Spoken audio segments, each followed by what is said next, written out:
लखनऊ के गोमती नगर में पत्रकार प्रज्ञा मिश्रा की बहन दिव्या मिश्रा की हत्या के मामले में अब एक चौंकाने वाला खुलासा हुआ है। पुलिस सूत्रों के मुताबिक वारदात के ठीक 2 दिन पहले दोनों के तलाक से जुड़े मामले में कोर्ट में तारीख थी और यहीं से मानस ने दिव्या के मर्डर की ठान ली। आखिर कोर्ट में ऐसा क्या हुआ था कि पति मानस वाजपेयी ने अपनी पत्नी दिव्या को मौत के घाट उतारने का मन बना लिया। पुलिस सूत्रों के मुताबिक तलाक के दौरान दिव्या ने पति मानस वाजपेयी से 1.5 करोड़ रुपए एलमनी यानी गुजारा भत्ते की मांग की थी। हालांकि अभी इसके पुख्ता सबूत नहीं है, यह सिर्फ दावा महज है कि यह हत्या का एक कारण हो सकता है। और दूसरा कारण यह भी है कि दिव्या मिश्रा पति मानस की बीमार बहन के साथ नहीं रहना चाहती थी, लेकिन मानस अपनी बहन को छोड़ने को तैयार नहीं था, जिससे दिव्या मानस से दूर हो गई। भास्कर की रिपोर्ट के मुताबिक 18 अगस्त को फैमिली कोर्ट में दोनों के तलाक के मामले में सुनवाई हुई थी। इसी दौरान दिव्या की तरफ से करीब 1.5 करोड़ रुपए गुजारा भत्ता मांगे जाने के बाद से मानस इतना परेशान हो गया कि उसने फ्रस्ट्रेशन में आकर पत्नी और अपनी मानसिक रूप से बीमार बहन को मारने का प्लान बना लिया। इसके बाद उसने 3 पिस्तौल खरीदी और 2 दिनों तक पत्नी दिव्या की रेकी की। जानकारी के मुताबिक हत्या के 2 दिन पहले मानस ने दिव्या का पीछा कर उसकी गाड़ी रुकवाने की भी कोशिश की थी, लेकिन वो वहां से निकल गई। बताया जा रहा है कि दिव्या को किसी अनहोनी की आशंका थी और उन्होंने इस बारे में अपने करीबियों से भी चर्चा की थी। ये भी बताया था कि मानस उसे जान से मार देगा। भास्कर की रिपोर्ट के मुताबिक गुरुवार दोपहर करीब 12 बजे मानस ऑटो से सीधा अपनी पत्नी दिव्या के ऑफिस यानी कि आईसीआईसीआई बैंक पहुंचा। दिव्या को फोन करके बाहर बुलाया। इस दौरान दोनों के बीच कुछ कहासुनी हुई। फिर मानस ने पिस्तौल दिव्या के चेहरे पर सटाकर मार दी। यह पूरी घटना बैंक के बाहर लगे सीसीटीवी में कैद हो गई। इसके बाद वो ऑटो से मौके से भाग गया, यानी ऑटो में बैठा शख्स जो ऑटो चला रहा था वो भी इस मामले में मानस का साथ दे रहा था, जिसकी तलाश भी पुलिस को है। वहीं ऑटो से जब मानस पत्नी की हत्या के बाद घर पहुंचा तो पड़ोसियों के मुताबिक मानस पसीने से लथपथ था, जिसके बाद कमरे का दरवाजा बंद कर लिया। टीवी पर तेज आवाज में हनुमान चालीसा चला दी और फिर बहन शीबा के सिर में गोली मार दी और फिर अपनी कनपटी पर भी गोली मारकर खुद को खत्म कर लिया। हालांकि यहां पर एक ट्विस्ट और है। खुद को खत्म करने से पहले मानस वाजपेयी ने अपने व्हाट्सएप पर पत्नी दिव्या की मौत की वजह रिश्ते में धोखा भी बताया। इसके साथ ही यह भी कहा कि इस मामले की जानकारी उसकी बहन यानी कि पत्रकार प्रज्ञा मिश्रा और उनके पति को भी थी, जिसके बाद प्रज्ञा मिश्रा ने भी इस मामले में चुप्पी तोड़ी। प्रज्ञा ने आरोप लगाए कि उनका जीजा मेंटली साइको था, इसलिए उनकी बहन दिव्या उससे दूर रहती थी।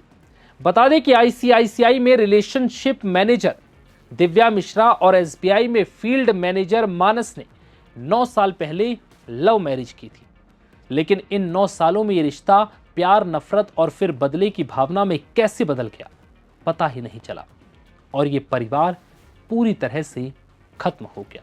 पत्रकार प्रज्ञा मिश्रा की बहन दिव्या मिश्रा के हत्याकांड ने अब कई सवाल छोड़ दिए हैं, जिनके जवाब जानना पुलिस के लिए किसी बड़ी चुनौती से कम नहीं है।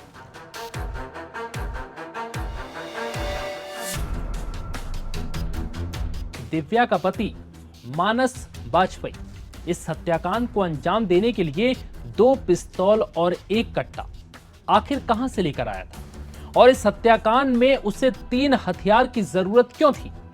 अगर मारना ही था तो उसके लिए 1 पिस्तौल काफी थी, लेकिन यहां 2 पिस्तौल और 1 कट्टा वाले प्लान ने पुलिस का भी सिर घुमा दिया। सवाल यह भी है कि एक बैंक कर्मी को इतनी आसानी से 3 हथियार कैसे मिल गए?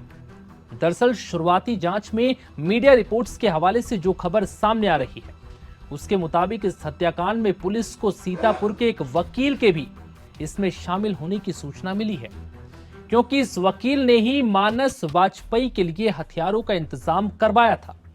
पुलिस को शक है कि मानस को हथियारों के किसी सप्लायर से संपर्क कराने में इस वकील ने ही मदद की होगी।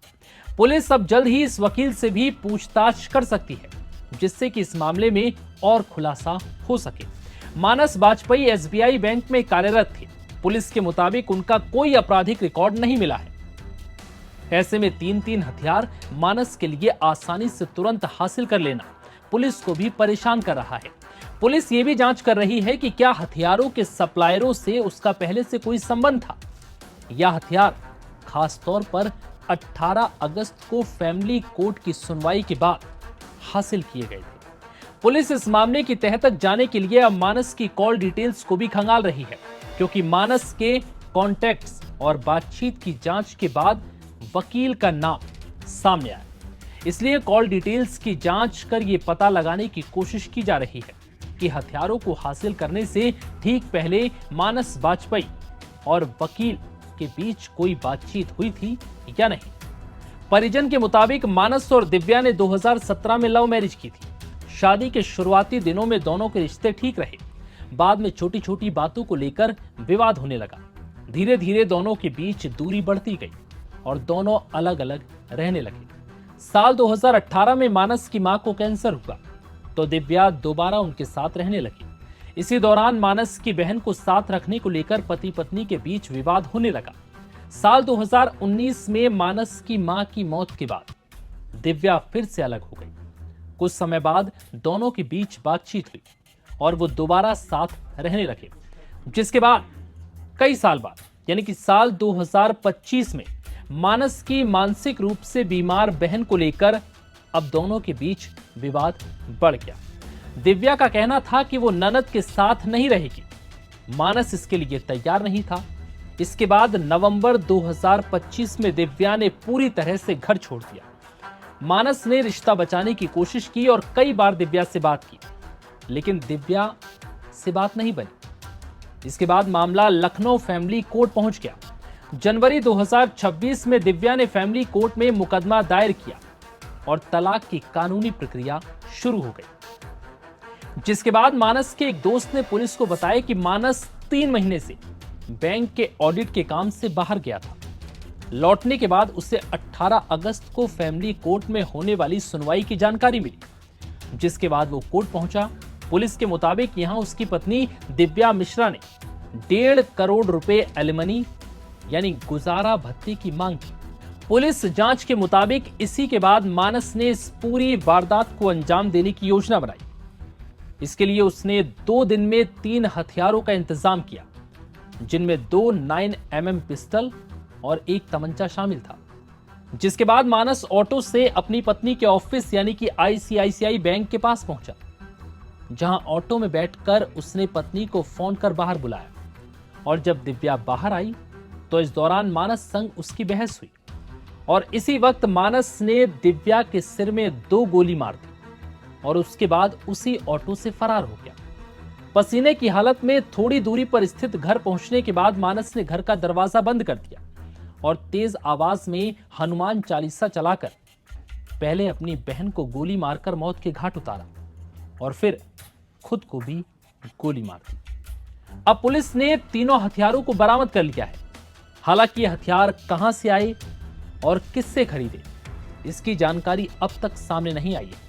पुलिस एक एक कर हर उस पहलू की जांच कर रही है जिससे कि इस केस को परत दर परत खोला जा सके और असली सच्चाई का पता लगाया जा सके कि आखिर एक पल में लखनऊ में हुए डबल मर्डर और फिर खुदकुशी की घटना ने कैसे पूरे यूपी को सन्न कर दिया। फिलहाल इस वीडियो में इतना ही। इजाजत दीजिए।